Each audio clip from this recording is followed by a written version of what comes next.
Welcome to the Stuff and Things Podcast, your home for all stuff related to your favorite things in entertainment.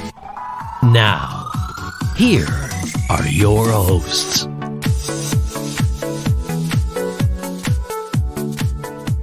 Hello everybody and welcome back to the Stuff and Things Podcast. I am Sam.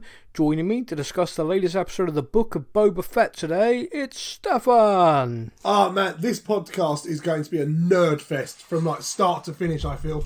Yeah, well, definitely, yeah. If you're not a Star Wars fan, I mean, you're not really going to be listening to this anyway, so It doesn't matter. But if you are a Star Wars fan, this last episode of the Book of Boba Fett was something special. We said that about episode 5. I think during that podcast talking about it, we actually described it as a hug to Star Wars fans. This was paying for dinner, drinks, and then back to the hotel room afterwards, in that case. Yeah. This was special. Yeah. So I want to kick off straight away with the kind of the controversy we discussed last week. Mm-hmm. So I'd love to know your take on this. We kind of discussed it, so we don't need to go into the detail of what they're planning, but I do think after watching this episode and again going out to the general Star Wars fans across social media and engaging the reaction, I do get the impression that when you create something like this, as popular as this is, you're just never going to make everybody happy. Universally, some people are just always going to have a problem.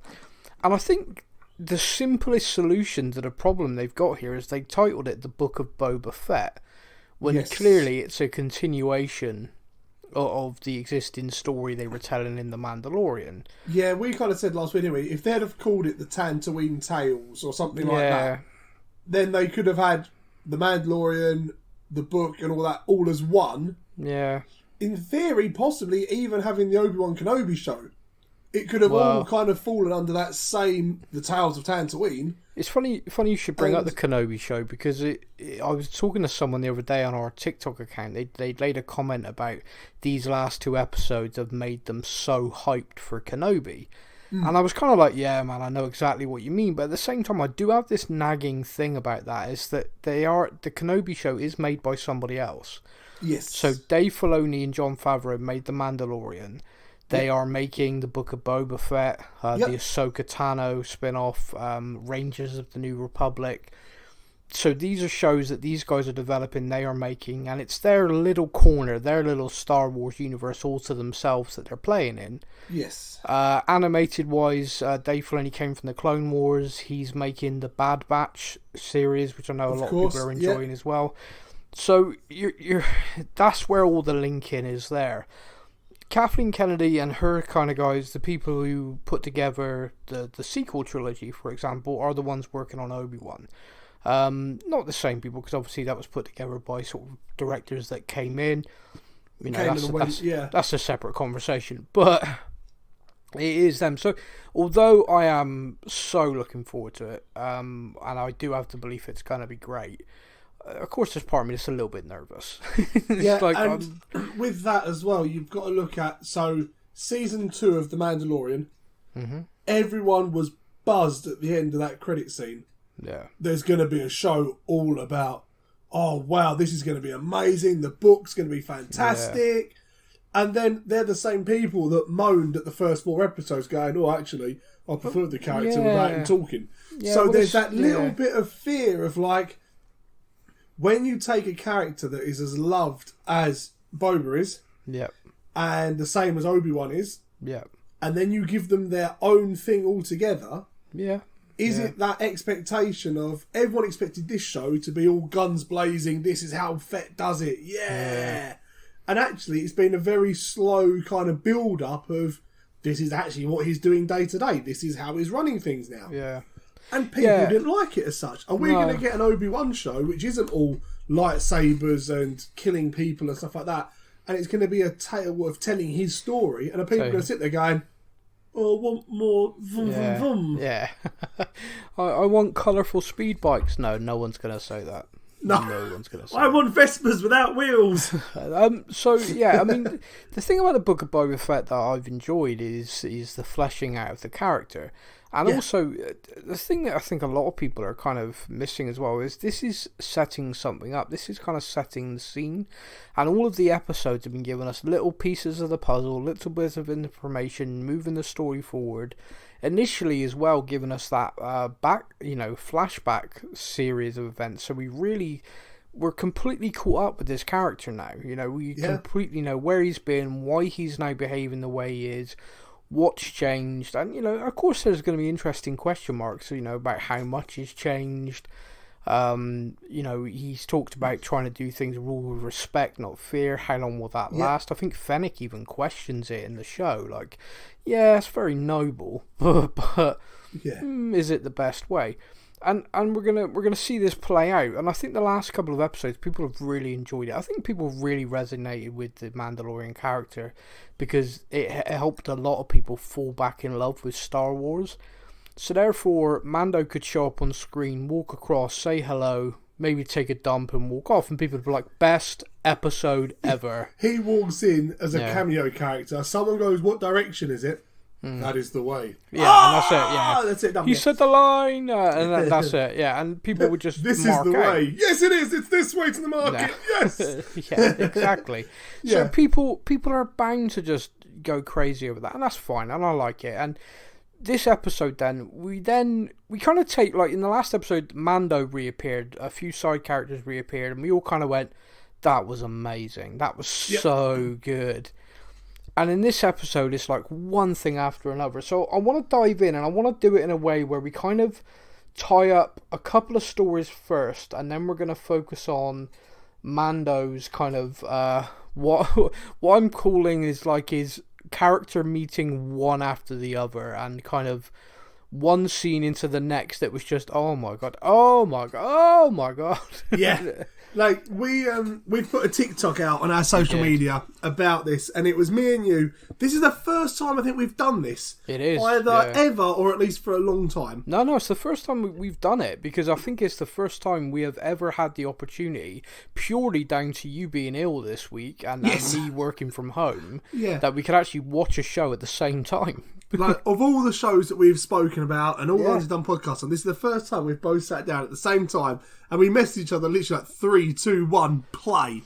So we watched this episode together, and if you go onto our TikTok, you can find a video where I've just taken basically screenshots of our conversation. You can follow the running conversation, Yeah, because I read it back after the episode finished, and I was like, did I mention that to him? So I just scrolled up to try and find something, and was like, I mentioned that, and you mentioned that, and I mentioned, and it's literally the whole episode is us just geeking out. Yeah, it was funny. It was funny to read back. And so like this podcast is just going to be like an appreciation almost podcast of just every moment where we went, oh my god, it's so and so, they're doing this, oh my god, they actually know each other, oh my god, this happened. Yeah. Wait, I know that music. Oh, there was his cameo. Oh my god, this just happened. Yeah, so let's just kick off by talking about Boba Fett, because it's the book of Boba Fett, so let's start by talking about him. Best cameo ever. I've seen that a lot. So there's a meeting going on, people are there, and they're talking about the impending threat. It's kind of like the thing that's been looming, if you like. Yes. The thing that's being hinted at quite heavily as well, and I don't think it's been outright proven in the show yet, is that the speed bikers who Boba killed, by the way, were kind of on the payroll for the Pikes, and the Pikes had said to Boba, like, if you and the Sand People, Tusken Raiders, wanna get paid, then we're not paying twice. Me and you both said during that episode, yeah, fair enough. Yep. And when he got back there, the Tuskens had been taken out, and quite clearly the mark had been left of these speed bike gang. So he annihilated them. Now, if you remember, Fennec made a point of, a Tusken Raiders being taken out by speed bikers doesn't seem likely. I'm fairly confident I can say now that the Pikes took them out. And I'm not sure if Boba knows it yet. But I'm fairly confident at some point he will, and that's going to enrage him just a lot. Yeah, I feel like the more we're seeing now, the more I'm like, that symbol from the biker game was planted. Yeah, Yeah, but all of a sudden now the Pikes aren't paying anyone to get through because both tribes are gone. Exactly, yeah. They've kind of managed to weasel that and used Boba in the process to do it. They're talking about what they need to do because between Mando, who shows up in this scene, and Black Chrysanthemum, or Big Badass Wookiee Dude, as I like to call him, they're all kind of there. It's like, okay, we got the muscle, we got the kind of enforcers, but we need foot soldiers. To which Mando's like, yeah, I might be able to help with that. You know, he's such a helpful guy, by the way. I know. Always got suggestions. And polite, yeah. Yeah, I also like the fact that she didn't introduce him as Mando. Did you notice that? Fennec Shand actually introduced him as Din Djarin the Mandalorian. Mm-hmm. I thought that was kind of cool. I don't think anyone's introduced him by his name before. No, I still can't even pronounce his name, so I'd be rubbish at it. I think it's Din Djarin. Yeah. But it's DJIN, but anyway. So that's what's gone on there. Now, in the actual township, this Boba's kind of in control of her. We have that bar casino type place that we've seen a few times with strangely hot lady that runs it. I'm glad you said it. Yep. Yeah, I'm alright. I'm allowed. Your wife's within earshot. Yeah. So, the place, two Pikes walk in. She clearly tries to use the same tactic of bit of bribery, would you like your helmets polished? Which, by the way, you could be taken completely the wrong way. Yeah. And they say no. They're a bit like, oh, well, maybe they just want some drinks then. But then they leave. And as they leave, a droid realises they've left like a container behind. And I immediately went, that's a bomb. We basically messaged each other at the same time. It's a bomb! Yeah. It's like, look out, hot lady. And the place gets blown to bits. So that's, for me, it's kind of like we've had tension. That was the war being declared. That was the act, yeah. That was quite literally the line. And we've lost Hot Lady, which is very sad. Yeah, I feel like she's not surviving that. Yeah, it didn't look good for her in that. I mean, if she does survive it, that's some burns. That's some scarring. Emotional and physical, for sure. Yes. So, as I said, in that scene, the Mandalorian does say he might have an idea on some foot soldiers. And again, we have a nice little throwback as he flies his badass ship over to Mos Pelgo. Yep. He heads to Mos Pelgo, which of course a lot of people will remember from Mandalorian Season 2. I think the very first episode of Season 2 with the Marshal. And the Marshal was wearing Boba's armor at that point. I know a few people I saw online were like, who is this guy? He looks really familiar. I'm like, really? Come on, it's the Marshal. You should see that. Yeah, come on. We saw him out of his armor for at least a whole 2 scenes in that show. Come on, you gotta know who he is. Yeah. But yeah, he heads there. We've seen the Marshal already have a little bit of a run-in with the Pikes. They're trying to run spice through Mos Pelgo's territory. He ain't having any of it. And he uses the line in this, which cracks me up, think it through. There's 4 of them. He's got his hand towards his gun, and they look like they're going to go for him. He's like, think it through. Then they do try and get the drop on him. He drops 3 of them, and one's holding the gun. He's like, think it through, and the guy drops it and surrenders, which cracked me up. Yeah, okay, fair enough. Yeah. He did think it through, and he decided, bad idea, I don't want to die here on bloody Tatooine. Yeah. So the guy leaves the spice behind, which he comments is worth more than the damn town. He says, well, I'm rich then, but then as the guy leaves, he kicks it over and sends it to the desert, which, again, I think speaks to his character. He ain't looking to get rich off drugs, in essence, spices. As we message each other, oh, rich Marsh, don't worry. Yeah, well, the Marshal's loaded. No, he's not. Yep, ignore that.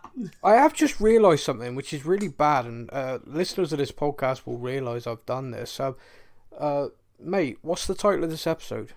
From the desert comes a stranger. Thank you. Now, I assumed that was going to be the Marshal. Mm-hmm. Because from me, I was thinking, at the moment, he's like gathering his forces, and when we saw him in the opening scene, I was like, he's going to be the next one to join Boba Fett. From the desert comes a stranger. The Western theme of him being a Marshal. Yeah, exactly. Mos Pelgo, very much like an old Western. So I was kind of like, okay, we know who that's going to be. Mando shows up asking to see about foot soldiers. They have a conversation. It's now called Freetown. They're very keen for us to call it Freetown, not Mos Pelgo. I love that song. It suits us better. Yeah, I loved it. Yeah, the guy with like scrotum for a face was very clear of what he felt about that. Yeah. There was another little thing as well, which I want to run past you. When Mando parks his ship, and then the deputy sort of like, "You got to park it over there," Mando's like, "No." Yeah. Who the hell are you? Yeah. When the marshal shows up, he says, "Hey, is that a Naboo starfighter? Is it just me, or a Naboo starfighter is a bit like in the real world when you're driving a Ferrari, and people are like, 'Hey, man, is that a Ferrari?'" Yeah. It felt a little bit like he was genuinely blown away of what it was. It's like, damn, look at that thing. It's like, yeah, that's his. It was good. Custom paint job, but awesome. Yeah. It was, yeah. Custom rip the paint off job, I think. Yeah, custom de-paint. Yeah. So Mando basically asks for his help. He seems on the fence a little bit, but when Mando leaves, he does say to people, like, gather everyone who can fight. Because I think, although he knew Mando was right, at the same time, it was kind of, let's put it to the people. Let's have a conversation about it, because, you know, it's all very well for me to commit myself. It's not for me to commit everybody. Yeah.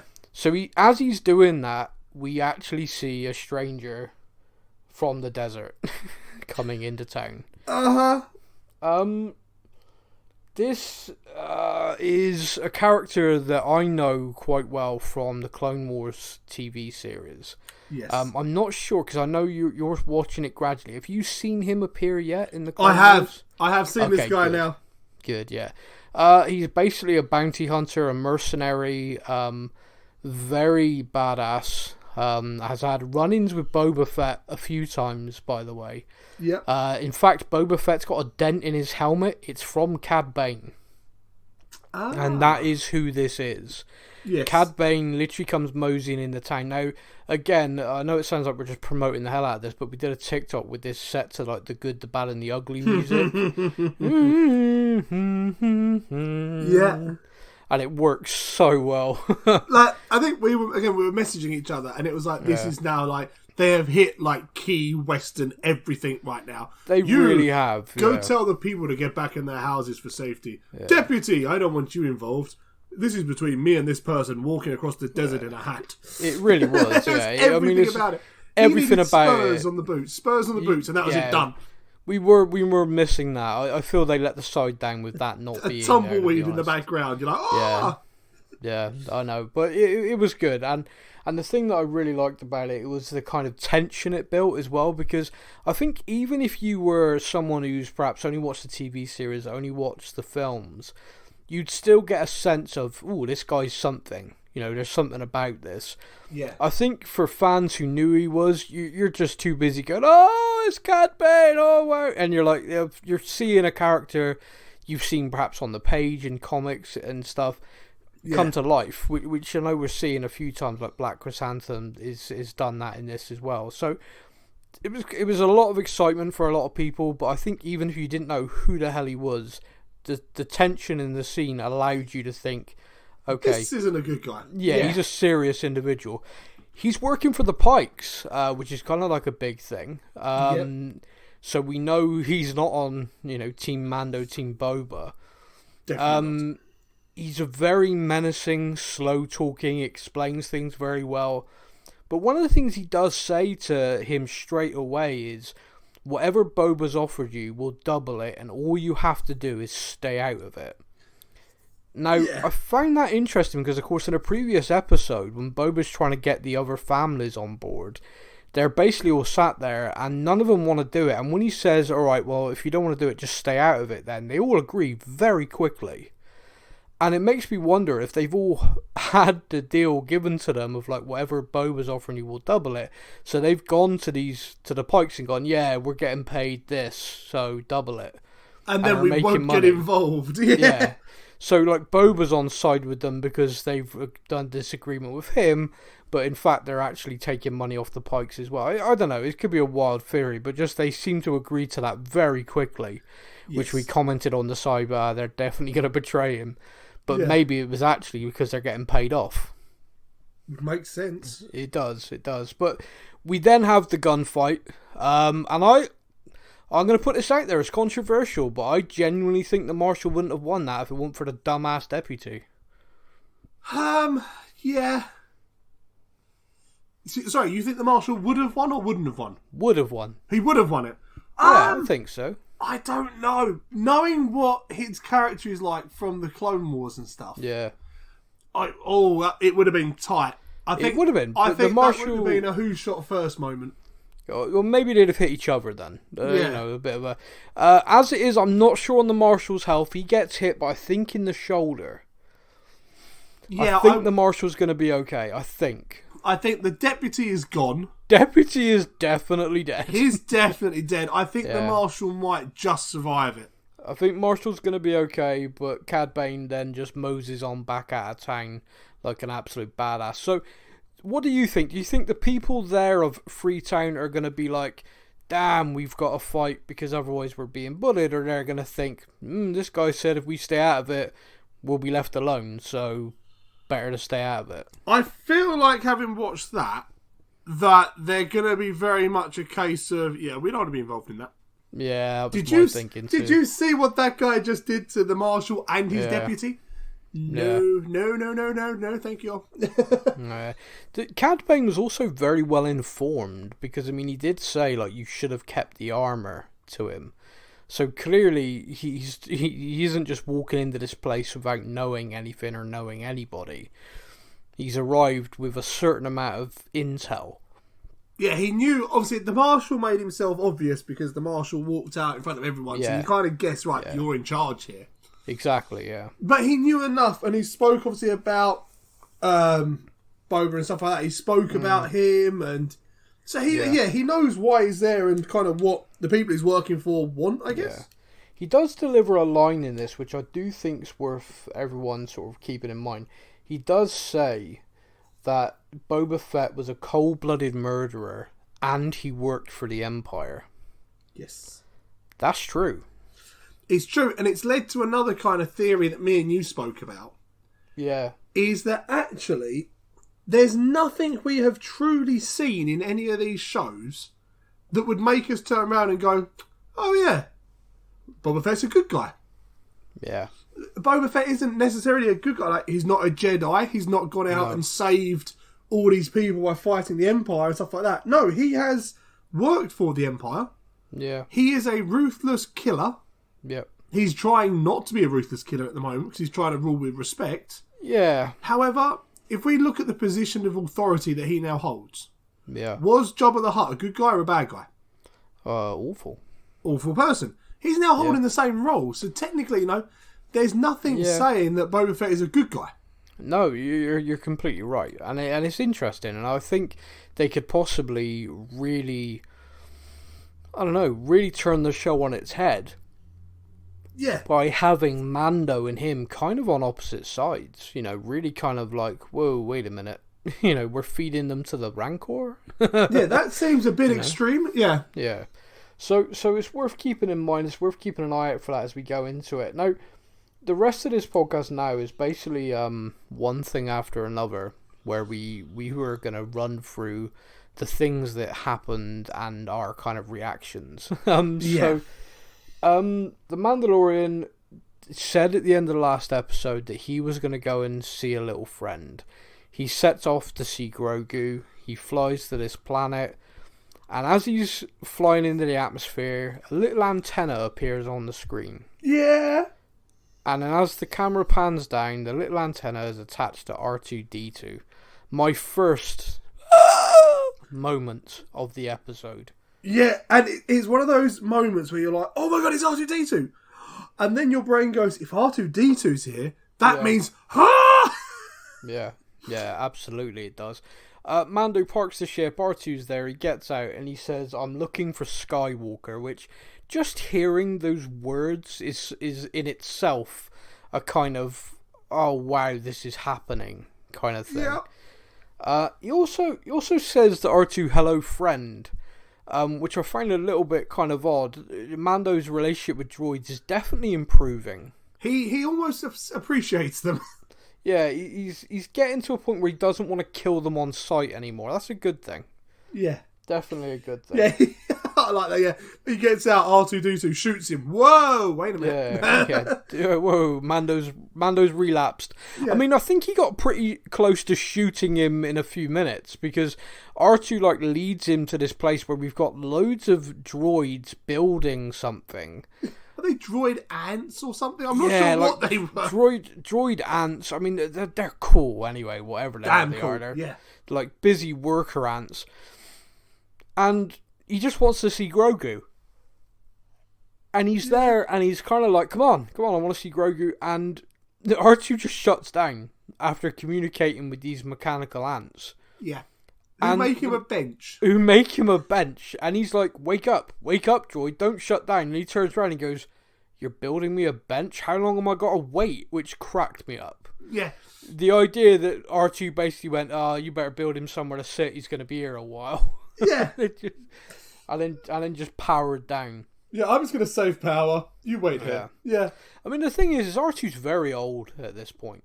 So him sort of powering down is clearly like an old man needing a rest after a long walk, I love that. I love that idea. Yes. Yeah. It's like, I need to power down. Oh, yeah, I'm a bit done in.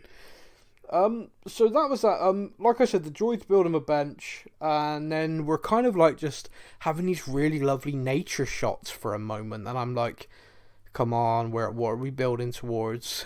Come on, where are we going with this? And then one of the beautiful nature shots shows a hill, and there's definitely some people on the hill. Yep. And I'm like, come on. And then we see Grogu. And Grogu is in kind of like a meditation position. Yep. And he's with Luke. And it's like mind-blowing. Now, we all assumed that we saw Luke at the end of Mando. And it was a one-off, really cool. Bit CGI, but really cool. Awesome cameo, yeah. Yeah, like you knew it was all the CGI stuff because obviously Mark Hamill is now a lot older than that. Just a little bit, yeah. So yeah, it was very much a case of, okay, it's a real awesome cameo at the end, and you kind of thought to yourself, you don't want to overdo it. Because you got away with it. Even though it's the CGI, you've got away with that because, wow, that's an awesome thing. Yeah. And here's a little something as well for anyone out there who's an aspiring technician in any of these senses. Like, you create videos, you create content, and you aspire to one day get a job with Disney or Lucasfilm. Yep. This scene and what they call deep fake technology is actually being made by someone who was a YouTuber. So the Mandalorian Season 2 finale had a few things in it that were off. All of us spotted it, but we were all just like, we don't care. It's awesome enough. No, it's awesome, it's awesome, we don't care. This guy tidied it up and cleaned it up and put a video out on YouTube which got millions of views. It also got viewed by Jon Favreau, who hired him. Fair play to him. And from this point on, if you see de-aging or anything like that, it's this guy. He's just someone who did a video himself at home, put it out on YouTube, like improved it, and then he got a job from it. So there you go, dreams kids. Can come true, ladies and gentlemen. Can you imagine going from like your bedroom making a YouTube video to now working on a set? I know. Hey, yeah. I was about to make a really inappropriate joke, but I'm going to move on. The thing is with this is like I was sat looking at it and I'm like, that's so weird. I don't know if that's an actor who just looks ridiculously like young Mark Hamill. Yeah. Or that's deep faked again. I'm like genuinely looking at it like, this is amazing. Of course it's not perfect. It can't be perfect, it's technically, but I'm just blown away by how amazing this was. Yeah, it's not spotless, but at the same time, it's so good. So good. That you don't care. It is so good. I mean, just so and like the amount of screen time he has in this as well, with dialogue and everything like that, and they've de-aged his voice, and it's unbelievable. It's just absolutely incredible. So we see Luke and Grogu. We have the frog scene, which cracked me up, by the way. The fact that Grogu's using the Force to eat a frog, and Luke just like, Grogu, and he drops it like, whoa, the frog was floating there. I didn't do anything. Yeah. And then Luke kind of like does a little bit of showing off, a little bit kind of like, you listen to me, kid, you can have all the frogs in the pond, boom, and they all start floating. Yeah. It's like, One of the things I see said a lot about when Luke cut through all those droids in Mandalorian's finale was we never got to see Luke at the height of his powers. We got to see him learn, we got to see him become a Jedi, and then it ended. Yeah. And then we got to see him a really busted down, angry, bitter old man, which all of us, well, me, I hated that. Yep. We never got to see him as an actual Jedi Master, a Jedi Knight even, just being a badass. And that is what we are now getting to witness. We are. Like you say, with the frogs in the pond. Yeah. It's almost like he's showing Grogu, look, at the moment, you can get yourself one. Yeah, train with me, learn how to do it properly, and watch what I can do. Yeah, that's exactly. Yeah. We then see Luke and Grogu going for a walk, and I think it's possibly one of the cutest things I've ever seen a Jedi powers be used for. Yeah. As he lifts little Grogu forward. Like when you see parents swinging a child between them walking down the road. Yeah, exactly. It was basically like that, which was incredible. He then talks about Yoda, and we have Yoda's theme play in the background.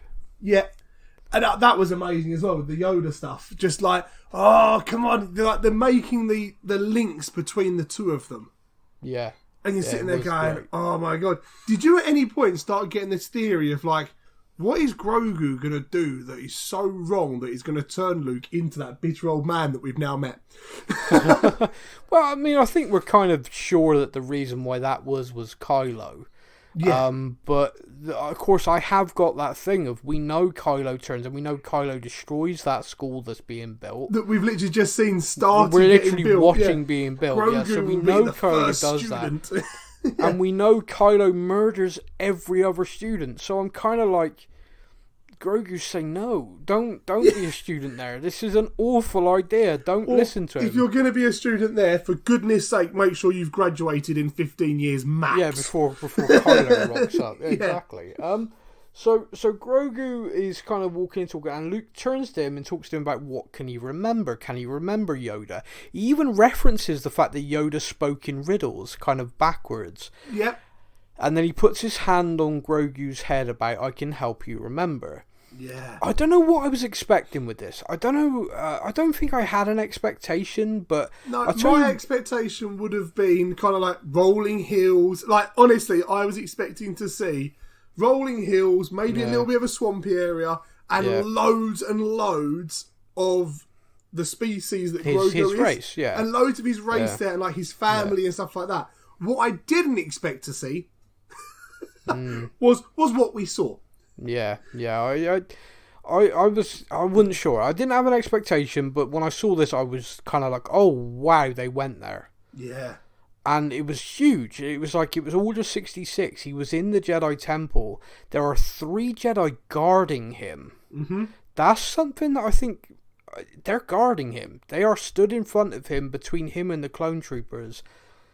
It wasn't like he was in with the other younglings that Anakin went and cut through. He was somewhere separate. Yeah, why was he so Do you think there is a proper link between him and Yoda? Not just same species. I know. There's kind of like a crazy ass fan theory which is based in the novels, which aren't canon anymore. But keep in mind that Dave Filoni was a massive fan of the novels, and a lot of the content we're seeing comes from them. Yeah.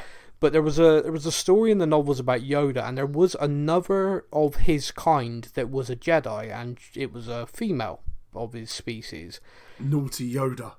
Now, what is interesting is, of course, the Jedi can't have attachments, can't father children, don't get married, all these things, bad for the Jedi.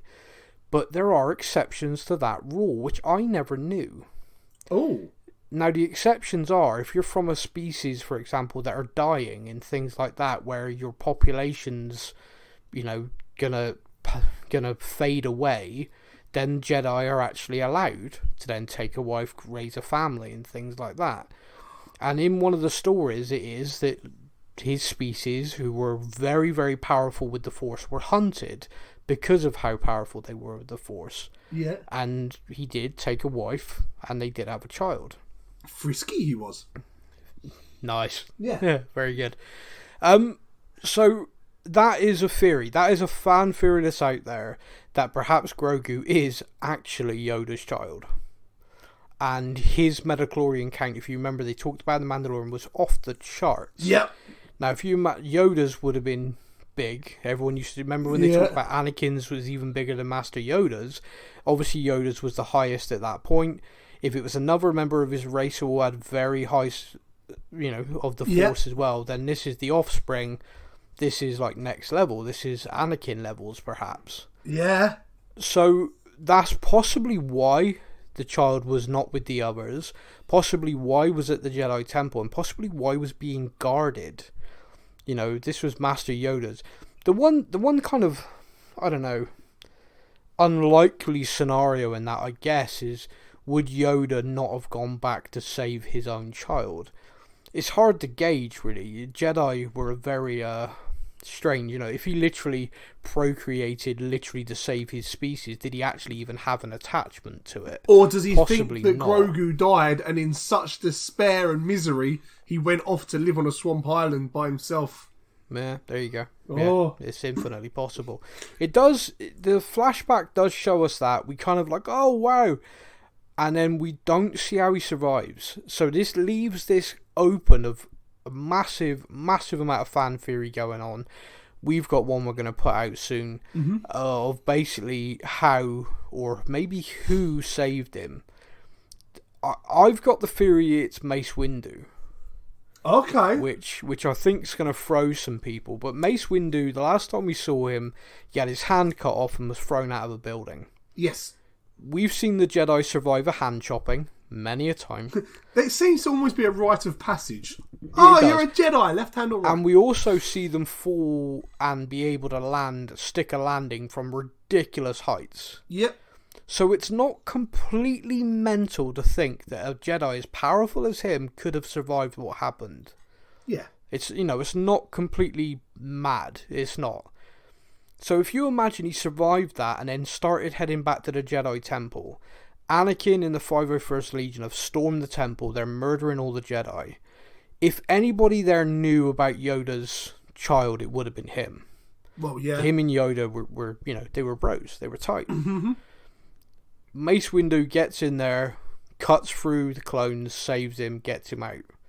The reason why I like this theory is because if that is revealed, it would tie Mace Windu into this series, because there's also another big tie-in, which is to Boba Fett. Yeah, they're not exactly on first-name basis. No, they are not simpatico. If you've watched the Clone Wars series in Rebels, Boba Fett tries to kill Mace Windu a lot. Yep. A lot. He is fully blaming Mace Windu for the death of his father, so therefore he will avenge him and kill... He quite literally cut his dad's head off. Yeah. Well, dad, donor. Yeah, the clone. Potato. Yeah. So I think it could tie in great, and that's my theory anyway. I know there's a load of possible characters it could have been. I mean, so many, from Star Wars Rebels and all these different shows that Dave Filoni's made. Yeah. And another fan theory I've seen is that it was actually Ahsoka Tano did it. Ahsoka Tano returned to the Jedi Temple to see what was going on. I don't think so, because I think that would have come up when she met with the Mandalorian. And I think if she had seen what had happened there, and knowing it was Anakin that did it, she wouldn't make the references so fondly. Yeah. So she obviously has no idea what happened with Anakin, because she still refers to him so she does. No, she does, which is what's interesting. So we'll come on to that, because the very next big kind of like massive thing for me is Mando wakes up and points a blaster, and it's Ahsoka Tano. I lost my damn mind. I mean, it's like, what is she doing there? And then of course my brain's like, she's there with Luke. She knows Luke. She knows the son. Yeah, and so like one of the things that I've seen countless times since we saw Luke and Ahsoka both show up in Mandalorian Season 2 is, I want to see them have a conversation. I desperately want someone to say, hey, Master Skywalker, and then watch her freak out. Like, where? Yeah. It's like, how? How have they met? How many conversations have they had? What have they talked about? I want to know everything. Yep. Now, in this scene, we just see her kind of like talk to Mando about, look, Grogu's trying to get away from attachments. You can't really go and see him. I'm not going to stop you if you want to, but he's found it really difficult. He's really missed you. Yeah. So if you go up there and you just give him this gift and leave, you're just making it harder for him. So why are you doing this? Are you doing it for him or for you? How is it, and we've said this before, how is that guy so capable of showing us how emotional he is with a damn helmet on? Without saying anything or showing any facial expression, we know that he is being ripped in half right now because I just want to see Grogu. But you have a fair point. He looks back at her, looks back up, and he says in almost like his voice breaking a little, "But I've come all this way." Yeah, and it's like, oh, dude. And I mean, I watched this with my daughter, and my daughter was just like, "Go see him, walk up the hill. He's right there." Yeah, I mean, that's what we were doing. Yeah, I mean, basically, yeah. It's like, get up there. Shut up, Ahsoka. I love you, but shut up and let him up there. Yeah. So Ahsoka takes the gift, and Ahsoka's going to give the gift to Grogu, and Mando leaves. Do you think that was the right thing for him to do? No, he should have seen Grogu, but yes. I'm with you. It's kind of like there's an emotional side of me that's like, no, they should be reunited and father and son forever. But then at the same time, it's kind of like, yeah, if he's returned him to the Jedi, he's being trained, he needs to do that, not be distracted. But Grogu sees the ship leave. Yeah, and puts his hand out, his little hand, like... Yeah. Yeah, so that was bad. We see another one of the funny things in this is jump Grogu. Yeah. Oh my god, was that not the cutest thing ever? Yeah. Why is a CGI little monster jumping on a screen one of the cutest things you've seen this year? I do not know the answer to that, but it damn was. That's not CGI, that's models. They've gone proper old school with Grogu. Really? Yeah, Grogu's not CGI. Grogu's model. That's a guy in a green suit lifting him up and down. Definitely. Oh, that's insane. That's great, isn't it? That's just added a whole new layer to this. Yeah, but I'll tell you what. They obviously then, again, like these kind of nostalgia hits keep coming, and Luke gets out the remote, like the thing that we've seen train him. Yeah. It's like, oh wow, what the hell? And he shoots Grogu. Oh. It shoots Grogu. I'm fairly confident in whatever language Grogu speaks, he swears. He calls that thing. He calls that thing a name. He makes Grogu never speaks, and he definitely said something when that thing shot him.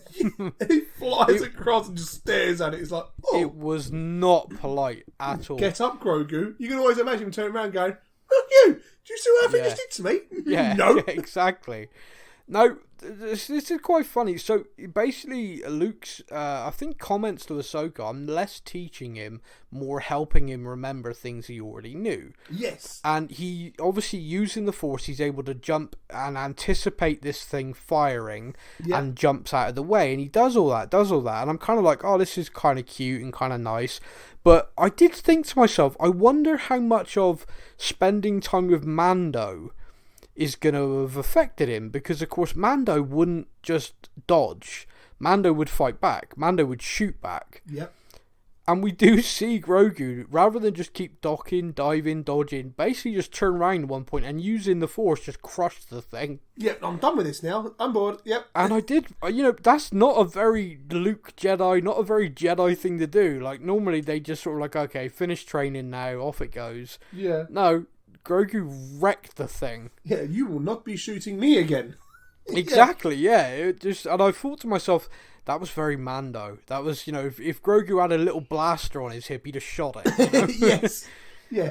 You almost wanted him to look at the carnage, like look at the remote sinking and just go, this is the way. Yes. But whilst that's sort of going on, we have a conversation between Luke and Ahsoka. Oh man, I need to just dial back quickly. When Mando first sees Ahsoka, she says the line, "I'm an old friend of the family." Yes, she does! That left me absolutely crazy. But yeah, so to bring it back to where we were, when these two have a conversation, You're so much like your father.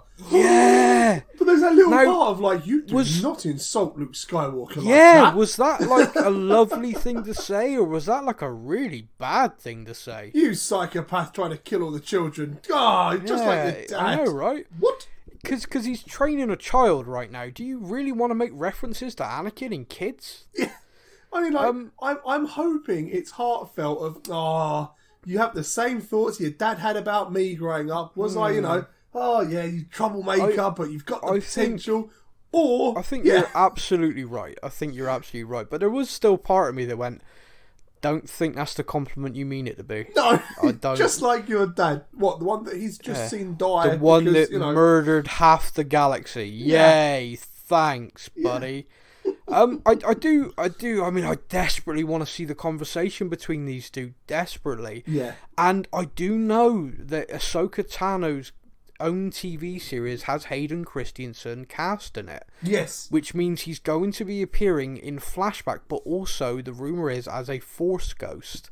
And I'm starting to wonder if perhaps the Ahsoka Tano series might be perhaps set alongside or set separate, like before the events of this, and we're actually going to get to see these conversations. We're going to get to see perhaps the Force ghost saying, I want you to find my son. I want you to help guide my son. Yeah. I mean, that'd be crazy. I mean, there's so many possibilities, and Mark Hamill appears to be so on board with this as well. I saw an incredible short interview of him the other day where he was asked about this, and he literally just said it's joyful. Yeah. Like, getting to be a part of Luke at this stage in his life, something I never dreamed I'd be able to do, and I'm getting to do it. That's so good for me, it's like so great, because you could have cast a Luke. I mean, Sebastian Stan generally does look like young Mark Hamill. Yes. And I think if they'd cast Sebastian Stan as Mark Hamill, I think even Mark Hamill would have gone, yeah, he's nearly as good looking enough to play me, Yeah. But the way they've done it, and the way Mark Hamill gets to come in and be on set and read the lines, forget the fact that he's just having the time of his life. I mean, for all the other people on the set who are Star Wars fans, they are going crazy. Oh, you bet, yeah. Yeah, Mark Hamill saying, oh my god, it's Mark Hamill. Yeah. You just need to stand there and read the lines. You've got this body double over here that's going to do all the running and jumping for you. Exactly. But we need your presence on set to be able to do it properly. Okie dokie, sign me up. Yeah. Well, yeah, you just said about the running and the jumping. The scene where he's running with Grogu on his back, very reminiscent of when he's training Empire with Yoda. Strike Back is that, yeah. Him sort of like doing the somersault. But again, we're seeing him at the height of his powers. This is an accomplished Jedi, not a trainee. Yeah. It's so great to see him like this in this ilk. I guess at this point, Luke is the most powerful Jedi there is. Exactly. I mean, possibly the only Jedi we really know of apart from Ahsoka, but. Well, she's no Jedi. Just ask her. Yeah, she's definitely no Jedi. But in that terms, he is the most powerful. She left that behind. Yeah, I mean, Ahsoka character, I'm really looking forward to that series, because I think the fact that she turned her back on the Jedi Order, and she has some very her experiences after that happens to her is very interesting, because she kind of sees the world as a Jedi through very, not rose-tinted glasses, but kind of a very Jedi viewpoint of the world, the galaxy. And then when she's cast out and she's kind of in amongst people, like living in the doldrums on planets and kind of having to scrape by, and they're talking about the Jedi as, them upstairs, dining around, living their best lives, while we're down here, can hardly afford food. It's really eye-opening to her. It's like really eye-opening to the audience as well. But she I think would never class herself as a Jedi anymore, but she's got all of the training, all of the ability. I mean, she's an absolute badass. And badass lightsabers, yeah. Yeah, very cool fighting style. Gifted to her by Anakin Skywalker, but we'll move on from that. Luke gives Grogu a choice. That's my final note. Now, this is where we both message each other. What a prick. Yeah. Now, I never thought that's something I would ever say about Luke Skywalker. But let's just make it clear. We love Luke. Yeah, we love the guy. But I don't know. It depends what happens in the next scene. In this moment, we're mad at him. Yeah. He basically wants Grogu to show his commitment and forgo attachments to basically fully commit to the Jedi Order. Yeah. So he lays out the gift from Mando, which was like a beautiful chainmail kind of armor. Little bodysuit for him. Oh, he's so cute. It's very cute. Very cute. And he gets Yoda's lightsaber. By the way, that sent people into a serious spin because they want to know how he got that.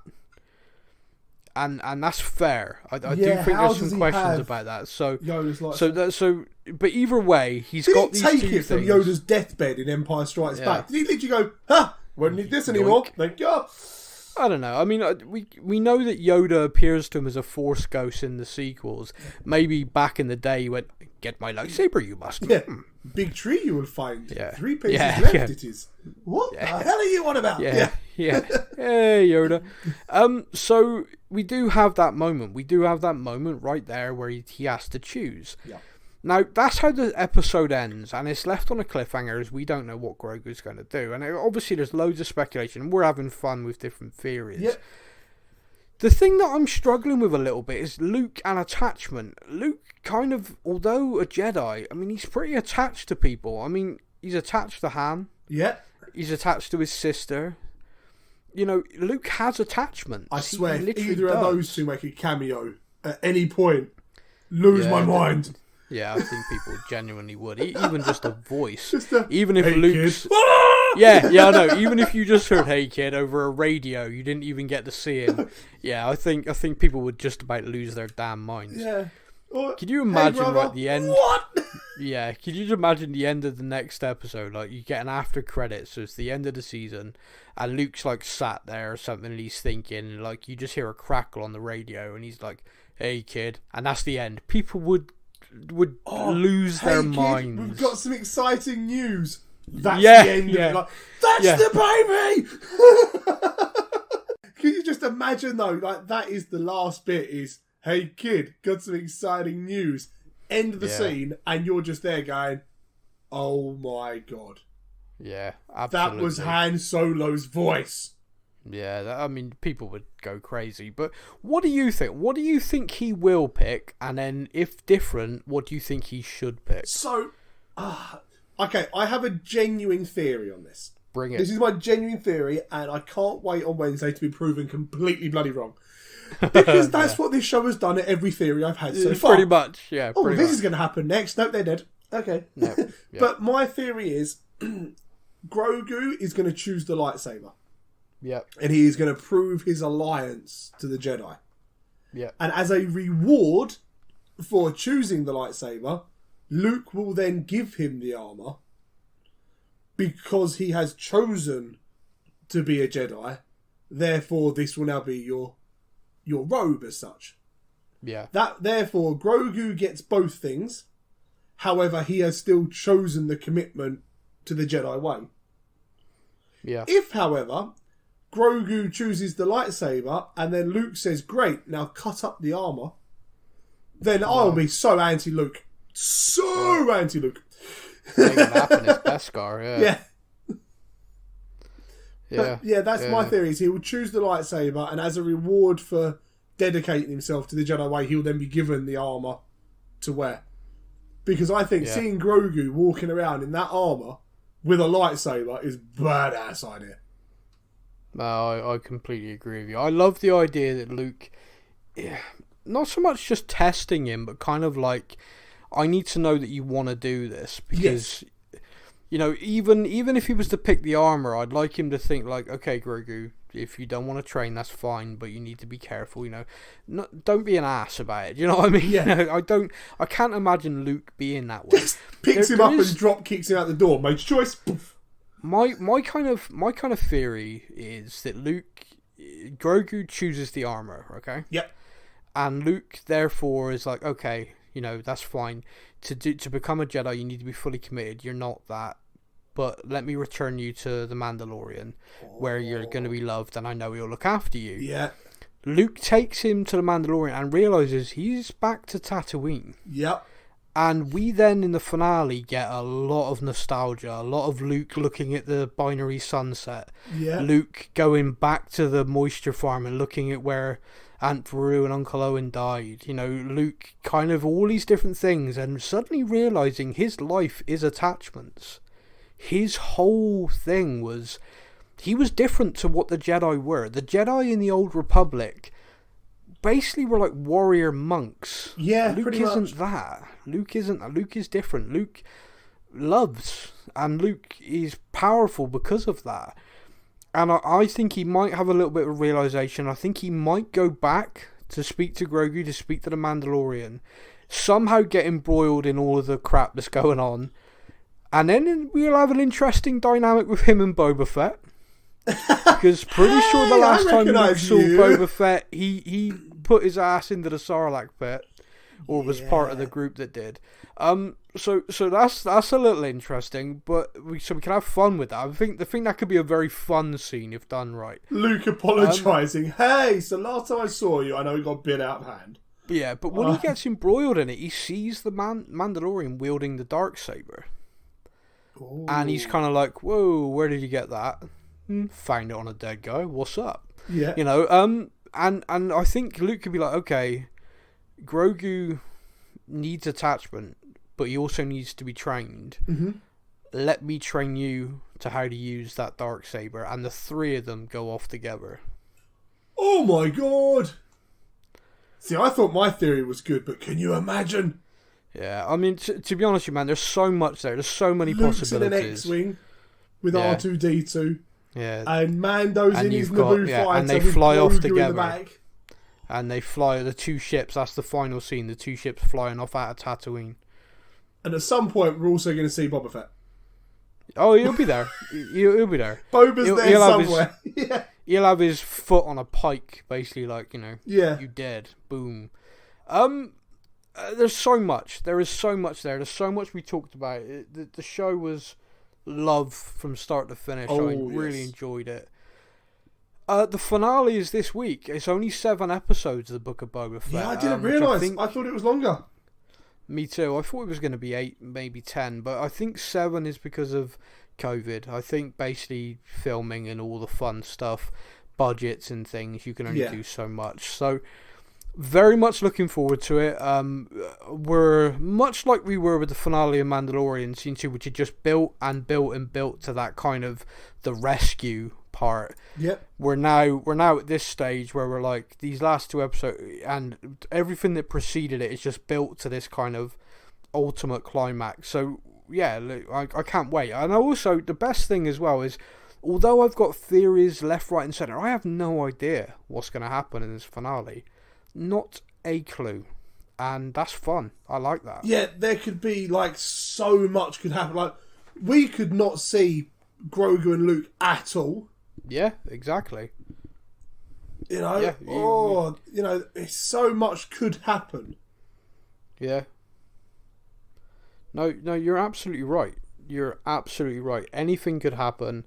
I think, you know, like I said, I think it's going to be great. And yeah, bring it on. Have we covered everything you wanted to cover, I believe my friend? so, yeah. I was just having a little look through the old trivia stuff on IMDb just to see if there's anything fun. The Jawa transport that passed Din Djarin has the skull of the dragon they defeated on there. That was a pretty cool nod. Yeah. But apart from that, I believe, we've covered everything. We've covered it all. Big thank you to everybody for listening. We're really enjoying covering the show. It's so much fun. We hope you're having fun as well. Get in touch. You can find us on Facebook, TikTok, Twitter, Instagram, all of the socials. You can email us directly, either Sam at stuffandthingspodcast.com or Stefan at stuffandthingspodcast.com. Go to the website. Look out for the next show. It will be this time next week. You'll be hearing from us again to discuss the finale. Until then, everybody, this is the way. At TikTok, you will find. Thank you for listening to the Stuff and Things podcast.